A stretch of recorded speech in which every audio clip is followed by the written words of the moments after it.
Dan dalam kondisi kita lihat negeri kita seperti ini, Bu, ya, maksiat merajalela, kemunkaran merajalela, ulama dihina-hina, keluarga Nabi dimusuhi, keadilan tidak ditegakkan, korupsi ada di mana-mana, LGBT, saudara, sudah masuk di setiap kampung, saudara. Halal disebut haram, yang haram disebut halal, saudara. Rakyat semakin susah, rakyat diperes, saudara, sedemikian rupa, dan kemudian banyak rakyat yang diteror, diintimidasi, dan lain sebagainya, dan lain sebagainya. Kondisi seperti ini merupakan musibah buat umat Islam, dan kalau ini dibiarkan, musibahnya akan semakin besar, saudara, dan ini akan mengundang murka Allah. Saya mau tanya sekarang semua, kalau kezaliman merajalela, Allah murka tidak? Maksiat merajalela, Allah murka tidak?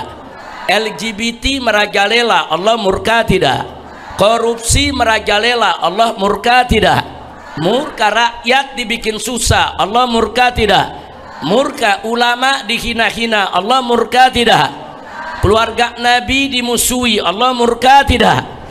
Nah sekarang kalau Allah murka, bencana datang, al-bala yaum, bencana akan mengenai semua orang. Nah makanya sekarang kita lihat di beberapa daerah, saudara, ada yang terkena kelaparan, ada yang terkena penyakit, ada yang terkena gempa, ada yang terkena banjir, ada yang terkena kebakaran, saudara. Nah musibah-musibah itu nggak bakal berhenti selama kezaliman, kemaksiatan terus merajalela. Nah sekarang pertanyaannya, bagaimana cara kita menyelamatkan diri dari musibah, dari bencana? Jangan sampai ini kemurkaan Allah menimbulkan bencana yang luar biasa buat kita. Kuncinya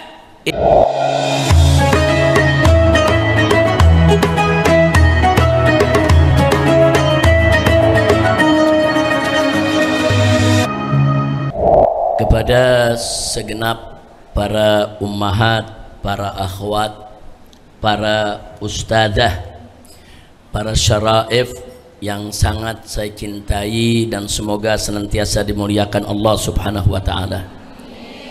Alhamdulillah, pada hari ini di pengajian rutin majelis bulanan kaum ibu di Markas Syariat Petamburan kembali kita adakan, dan tadi sudah sama kita dengarkan pelajaran demi pelajaran yang disampaikan oleh guru-guru kita. Pertama tadi pelajaran yang disampaikan oleh Habib Alwi bin Hasan bin Sumit, hafidhahullahu ta'ala wa ra'ah.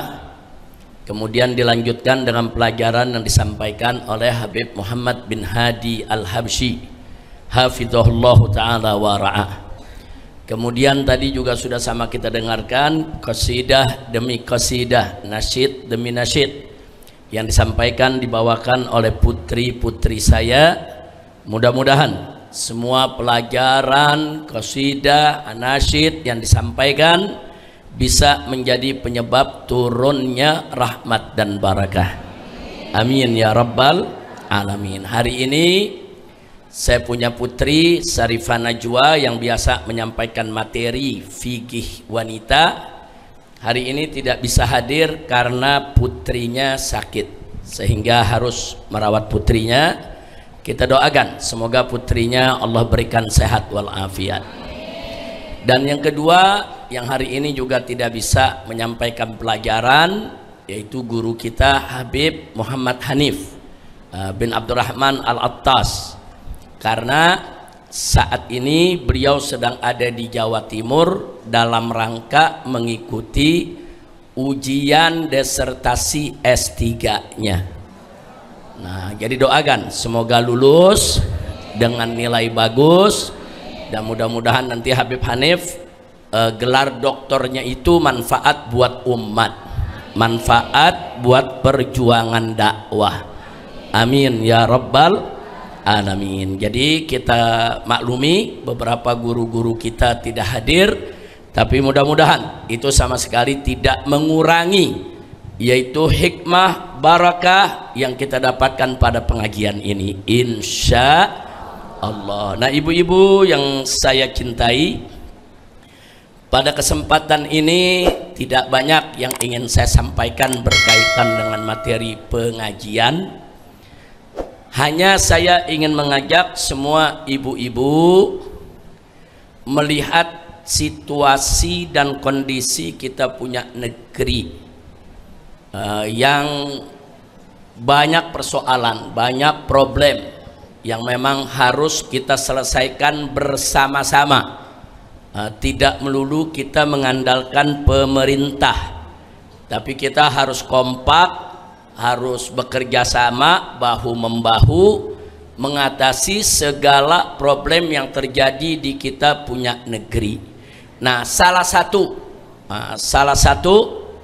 kiat yang paling utama yang diberikan oleh Nabi buat kita semua untuk menghadapi, jangan sampai kita mendapatkan azab, mendapatkan musibah, mendapatkan aneka ragam bencana akibat merajalelanya kemungkaran, merajalelanya kemaksiatan, banyaknya LGBT di mana-mana, merajalelanya korupsi, banyak orang-orang yang jahat, saudara. Jadi memang kezoliman dan kejahatan yang ada di sekitar kita itu secara otomatis bisa mengundang murka Allah.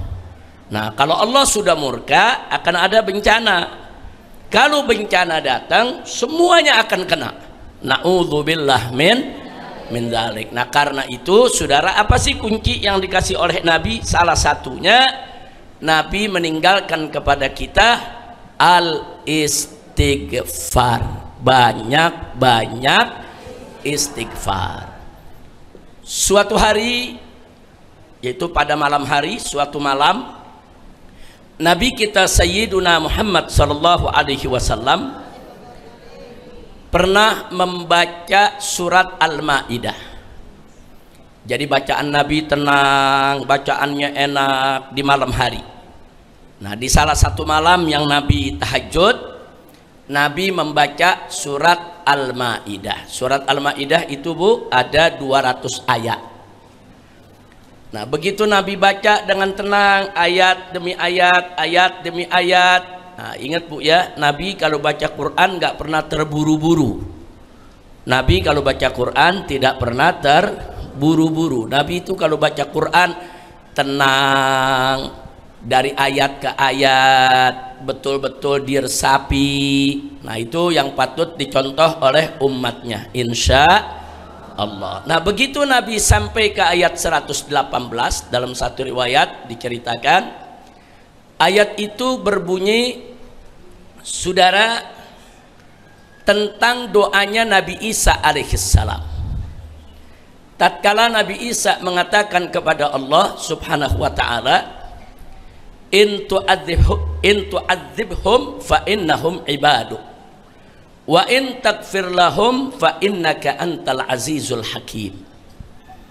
Jadi ini ayat Al-Quran, firman Allah. Allah sedang menceritakan doanya Nabi Isa alaihis salam.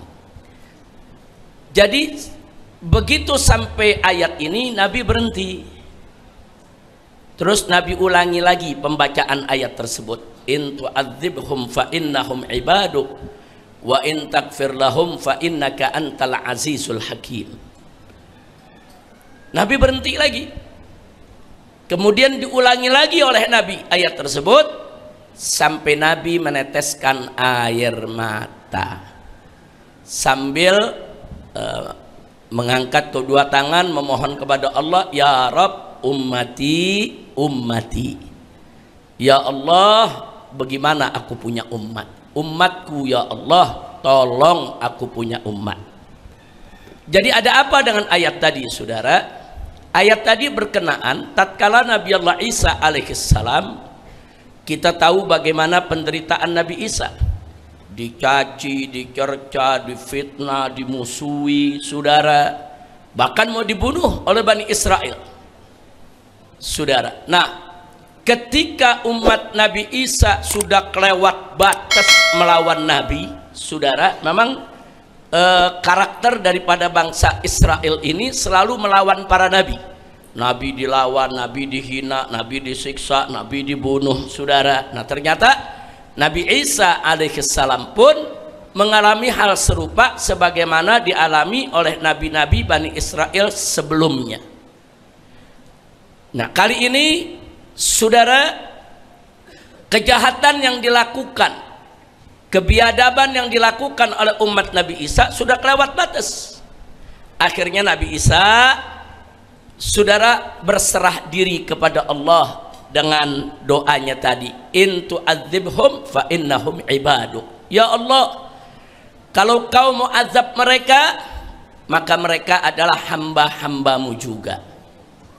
Wa in takfir lahum, tapi kalau engkau mau mengampuni mereka, memaafkan mereka, fa innaka antal azizul hakim, maka sesungguhnya engkau maha mulia lagi maha bijaksana. Jadi artinya saudara, Nabi Musa udah pasrahkan kepada Allah, mau diapain itu umat. Nah ini yang membuat Nabi terhenyak, sedih, nangis.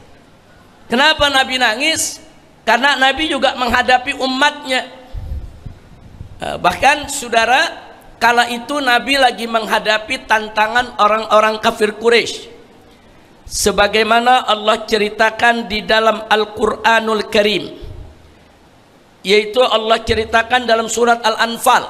Nah, kalau kita lihat surat Al-Anfal ayat 32 sampai 33, di ayat 32 Allah menceritakan tentang orang-orang kafir Quraisy, mengatakan, wa idz qalu, tatkala mereka orang-orang musyrik berkata, Allahumma in kana hadza huwal haqqu min indik, ya Allah, andai kata ini yang dibawa oleh Muhammad adalah sesuatu yang hak, sesuatu yang benar yang datang darimu, fa'amtir alaina hijaratan minas sama', maka berikan kami hujan batu dari langit, wa'tina bi'adzabin alim, dan datangkan kepada kami azab yang pedih. Artinya saudara, orang-orang kafir Quraisy, orang-orang musyrik nantang Nabi, saudara, nggak percaya. Sampai-sampai mereka berkata, ya Allah, kalau Muhammad itu benar, turunin dong hujan batu buat kami semua di sini. Turunin hujan batu, berikan kepada kami azab yang pedih. Nah, sebagaimana pernah terjadi di zaman umat-umat sebelumnya. Nah, di sini saudara, Nabi terhenyak. Jadi ada kaitannya. Dalam ayat tadi ada sejarah di mana Nabi Isa akhirnya menyerahkan umatnya kepada Allah, mau diapain aja. Dan Nabi mengingat bagaimana sejarah umat-umat terdahulu banyak yang dihancurkan oleh Allah. Nah, kali ini ada sekelompok umat Nabi yang tidak beriman kepada Nabi. Karena umat itu ada dua, Bu, ya. Umat itu ada dua. Umat Nabi Muhammad itu ada dua. Ada umat dakwah, ada umat istijabah. Nah, umat istijabah artinya umat yang beriman kepada Nabi.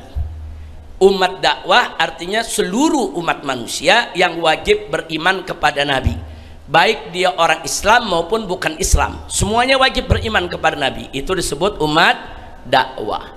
Jadi orang-orang kafir Quraisy pun umat dakwah buat Nabi. Emang mereka didakwahkan untuk masuk Islam.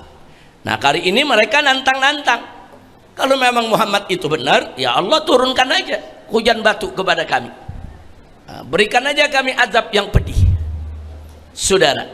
Nah, berkaitan dengan ini, kembali kepada surat Al-Maidah tadi, Nabi nangis, ya Rabb ummati ummati. Apa maksud Nabi dengan kata ummati ummati? Maksudnya, ya Allah, umatku jangan diazab seperti itu. Jadi jangan sampai diazab ada apa namanya gempa bumi, hujan batu, saudara, petir yang menggelegar, menyambar-nyambar, saudara. Nabi nggak mau itu terjadi terhadap umatnya, walaupun saudara umat dakwahnya dari kaum musyrikin Mekah sudah menantang-nantang. Nah, kemudian selanjutnya apa yang terjadi, saudara? Nabi ulangi lagi ayat tadi, in tu'adzibhum fa innahum ibaduk wa in takfir lahum fa innaka antal azizul hakim. Terus Nabi nangis sepanjang malam. Nabi minta ummati ummati ya Rabb. Nah, menjelang pagi, menjelang subuh, saudara, di tengah malam datanglah malaikat Jibril alaihissalam memberi kabar kepada Nabi, absyir ya Muhammad, ada kabar gembira buat engkau ya Muhammad. Apa kabar gembiranya, saudara? Menghadapi tantangan orang-orang kafir tadi yang tertera dalam surat Al-Anfal, tantangan tersebut ayat 32, maka saudara jawabnya ada di Al-Anfal ayat 33. Malaikat Jibril datang menyampaikan wahyu Allah kepada Nabi, di mana Allah Subhanahu wa taala berfirman sebagaimana disampaikan oleh malaikat Jibril alaihissalam kepada Nabi kita Muhammad sallallahu alaihi wasallam, wa ma kana Allahu liyu'adzibahum wa anta fihim, wa ma kana Allahu liyu'adzibahum wa anta fihim. Tidak sekali-kali wahai Muhammad Allah mengazab mereka, menghancurkan mereka, membinasakan mereka, wa anta fihim, selama engkau ada di tengah-tengah mereka. Jadi ini jaminan dari Allah, selama Nabi ada di Mekah, selama Nabi ada di tengah-tengah orang-orang kafir Quraisy tadi, saudara, Allah tidak akan menurunkan azab seperti azab yang pernah diturunkan terhadap umat-umat terdahulu. Mendapatkan berita ini, tentu Nabi senang, Nabi bersyukur kepada Allah. Tapi saudara, Nabi masih terlihat sedih. Sehingga Jibril bertanya, ada apa dengan engkau ya Muhammad? Allah udah kasih jaminan. Maka dalam satu riwayat disebutkan, Nabi mengatakan malaikat Jibril, wahai Jibril, ini jaminan selama aku ada di tengah mereka. Lalu bagaimana kalau aku sudah tidak ada? Subhanallah, ternyata Nabi juga mikirin kita semua, Bu. Nabi nggak mikirin saat Nabi hidup saja. Jadi kalau Nabi udah nggak ada, bagaimana? Apakah azab semacam itu akan Allah turunkan kepada umatnya? Saudara, akhirnya malaikat Jibril kembali, Nabi terus baca, saudara, memohon kepada Allah, dan akhirnya Jibril kembali menyampaikan wahyu dari Allah, lanjutan ayat tadi. Wa ma kanallahu mu'adzibahum wa hum yastaghfirun. Tidak sekali-kali Allah mengazab mereka, kau punya umat ya Muhammad, wahum yastaghfirun, selama mereka beristighfar, memohon ampun kepada Allah. Alhamdulillah. Nah, jadi kita bisa lihat di sini saudara, ada beberapa hal terjawab untuk kita. Satu, ada yang bertanya, kenapa sih umat Nabi Muhammad di kota Mekah yang begitu kejam, begitu biadab, tapi kok nggak dikirim hujan batu, kok nggak dikirim gempa bumi yang dahsyat atau petir yang menyambar mereka? Kan umat-umat Nabi sebelumnya digitukan oleh Allah.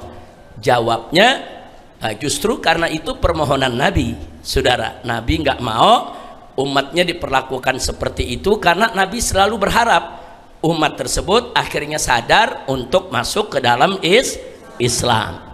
Nah, inilah rahmatnya Nabi kita.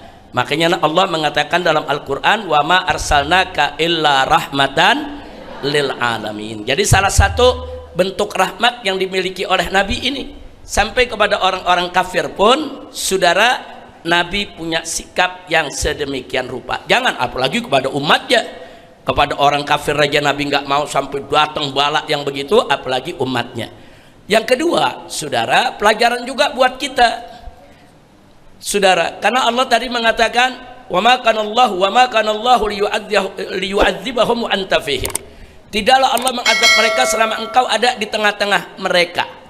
Nah, di sini juga ada pelajaran buat kita, karena kalau Allah menjatuhkan azab kepada satu kaum, itu sifatnya umum, semuanya kena, siapapun yang ada di situ, mau itu nabi, mau itu wali, mau itu orang soleh. Makanya dulu nabi-nabi yang diutus oleh Allah, sebelum umatnya diazab, nabinya disuruh keluar supaya nabinya tidak kena. Nabi Nuh, sebelum Allah kirimkan itu air banjir air bah yang begitu hebat, Allah perintahkan bikin dulu perahu yang besar. Nah, dan Nabi Nuh ikut. Kenapa? Karena kalau air bah udah datang, semua kena, mau itu nabi, mau itu keluarga nabi, semua kena. Hanya saja para nabi, saudara, Allah beri kesempatan untuk diselamatkan. Nah, ada yang mereka suruh keluar dulu dari umatnya baru Allah hancurkan, ada yang diminta untuk membuat perahu, begitu air bah datang mereka selamat, saudara. Nah, itu pelajaran buat kita. Makanya selama Nabi ada di Mekah, Allah nggak bakal hancurkan itu kota Mekah. Kenapa? Ada Nabi di sana. Nah, nggak mungkin Allah berikan musibah yang nanti Nabi terkena, nggak mungkin, saudara. Nah, itu pelajaran yang kedua. Nah, pelajaran yang ketiga yang kita dapatkan di sini, sebagaimana disebutkan oleh Nabi dalam satu hadis, Nabi mengatakan, saudara, di dalam satu riwayat hadis Utsman bin Abil As, bahwa Nabi bersabda alaihi salatu wassalam, atau kama qala Nabi, fil ardi amanan. Di atas bumi ini ada dua pengaman, ada dua keamanan. Ana aman wal istighfaru aman. Aku adalah keamanan untuk umatku, wal istighfar, dan istighfar juga adalah keamanan untuk umatku. Di hadis Nabi yang lain, Nabi katakan, saudara, bahwa selama beliau hidup, umat ada dua keamanan, ada Nabi, ada istighfar. Tapi nanti begitu Nabi pergi, Nabi tinggalkan istighfar, tetap menjadi pengaman buat umatnya. Alhamdulillah. Nah, karena itu, sebagaimana tadi yang sudah saya sampaikan, dalam kondisi kita lihat negeri kita seperti ini, Bu, ya, maksiat merajalela, kemunkaran merajalela, ulama dihina-hina, keluarga Nabi dimusuhi, keadilan tidak ditegakkan, korupsi ada di mana-mana, LGBT, saudara, sudah masuk di setiap kampung, saudara. Yang halal disebut haram, yang haram disebut halal, saudara. Rakyat semakin susah, rakyat diperes, saudara, sedemikian rupa, dan kemudian banyak rakyat yang diteror, diintimidasi, dan lain sebagainya, dan lain sebagainya. Kondisi seperti ini merupakan musibah buat umat Islam, dan kalau ini dibiarkan, musibahnya akan semakin besar, saudara, dan ini akan mengundang murka Allah. Saya mau tanya sekarang semua, kalau kezaliman merajalela, Allah murka tidak? Maksiat merajalela, Allah murka tidak? LGBT merajalela, Allah murka tidak? Korupsi merajalela, Allah murka tidak? Murka. Rakyat dibikin susah, Allah murka tidak? Murka. Ulama dihina-hina, Allah murka tidak? Keluarga Nabi dimusuhi, Allah murka tidak? Nah, sekarang kalau Allah murka, bencana datang, al-bala yaum, bencana akan mengenai semua orang.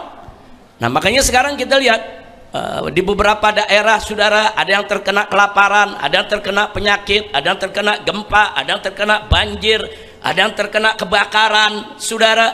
Nah, musibah-musibah itu nggak bakal berhenti selama kezaliman, kemaksiatan terus merajalela. Nah, sekarang pertanyaannya, bagaimana cara kita menyelamatkan diri dari musibah, dari bencana? Jangan sampai ini kemurkaan Allah menimbulkan bencana yang luar biasa buat kita. Kuncinya istighfar. Banyak-banyak istighfar, banyak istighfar, banyak istighfar, banyak baca istighfar. Setiap sholat baca istighfar. Lagi santai ibu, lagi nggak ada kerjaan, baca istighfar. Sambil masak juga baca istighfar. Astagfirullahaladzim. Banyak-banyak baca istighfar. Dan insya Allah dengan banyak istighfar, Allah jauhkan kita dari penyakit, Allah jauhkan kita dari kebakaran, Allah jauhkan kita dari kebanjiran, Allah jauhkan kita dari gempa bumi, Allah jauhkan kita dari penyakit menular, Allah jauhkan kita dari kejahatan-kejahatan yang merajalela, Allah jauhkan keluarga kita dari semua kekejian. Amin ya rabbal alamin. Jadi banyak-banyak istighfar.